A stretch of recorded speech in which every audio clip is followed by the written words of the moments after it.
Вот этим диском по дереву я режу не только садинг, но и пеноплекс.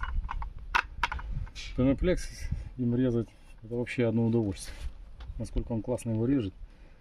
20, 30, 40, 50 чуть-чуть он не дорезает. Ну там надламываешь, как шоколадку.